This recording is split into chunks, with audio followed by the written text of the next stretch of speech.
Bonjour, Dominique nous a contacté et donné rendez-vous dans son atelier de la zone artisanale de Serres-les-Sapins, côté de Besançon. Dominique en a marre du gaspillage des palettes, alors il leur donne une deuxième vie.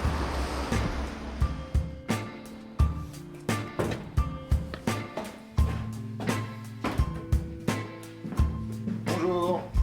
Tiens, Franck. Dominique, j'imagine. Ah, enchanté. Merci de nous avoir contactés. Bah écoute, c'était une bonne idée. Eh ben, on est là pour parler palettes, ça tombe bien. Eh ben, tu vois, je suis en plein rangement. Ouais. C'est le produit de départ, ça. Alors voilà, les palettes, elles arrivent, on les stocke à l'abri pour qu'on ait de la matière première qui soit sèche. Et ensuite, il y a les étapes qui suivent. Et ben, je vais te montrer tout ça. Ouais, juste avant, les palettes qu'on voit là, c'est de la récup, elles partiraient à la dèche si... Alors, c'est la condition. Pas de palettes consignées. La condition, c'est que c'est un produit qui est jetable et on va lui donner une deuxième vie. Eh ben, super. Eh ben, on va aller voir à l'atelier, alors. Donc, tu m'aides pas à ranger. Ah bah non, mais si, je peux. Bon. En plus, il faut que je travaille.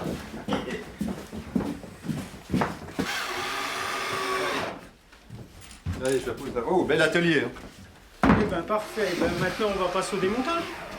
Alors, tu vas me donner un petit coup de main. Faut la tenir. Donc, tu peux appuyer là. Voilà.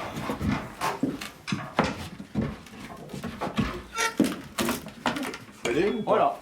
Alors Christophe est en train de terminer un plateau de table basse, petite table de salon. Donc il est en train d'assembler le plateau avec des planches, deux palettes toujours. Alors, la philosophie de la démarche, c'est quoi? Alors la philosophie, c'est l'anti-gaspi. C'est pour moi insupportable de jeter du bois de palette parce que c'est malgré tout de la matière première et qu'on va réutiliser pour voir. Ici, on arrive à faire des très belles choses et on n'imagine même plus que ça a été une palette. En France, c'est 68 millions de palettes qui sont jetées. Ah ouais, quel Donc on apporte notre petite contribution à l'anti-gaspi. Là, par exemple, cette planche-là, il y a le trou du nœud de l'arbre. Oui.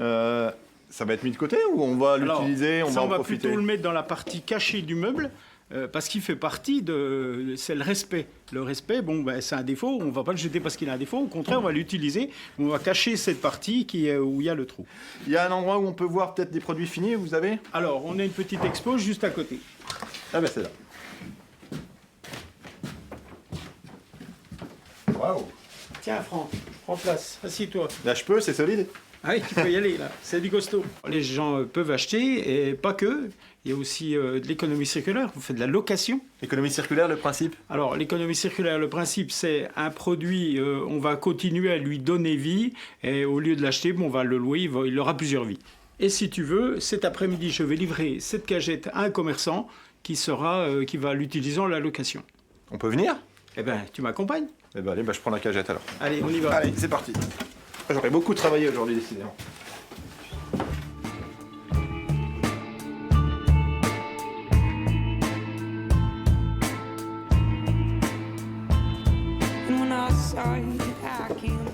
Tiens, salut Bruno.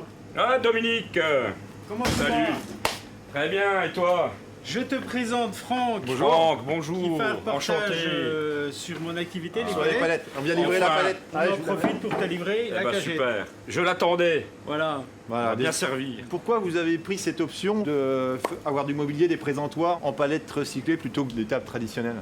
Après on est tout à fait dans l'esprit du magasin, c'est-à-dire plutôt métal honneur, tout ce qui se fait en local.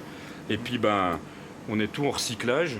Pourquoi aller rechercher des choses en plastique, en métal? Cette logique-là, elle va aussi dans la logique de ce que vous faites avec vos produits, avec du circuit court. Vous avez des productions locales? Ah oui, on est sur l'ensemble du magasin, 95% de produits en circuit court et donc direct producteur.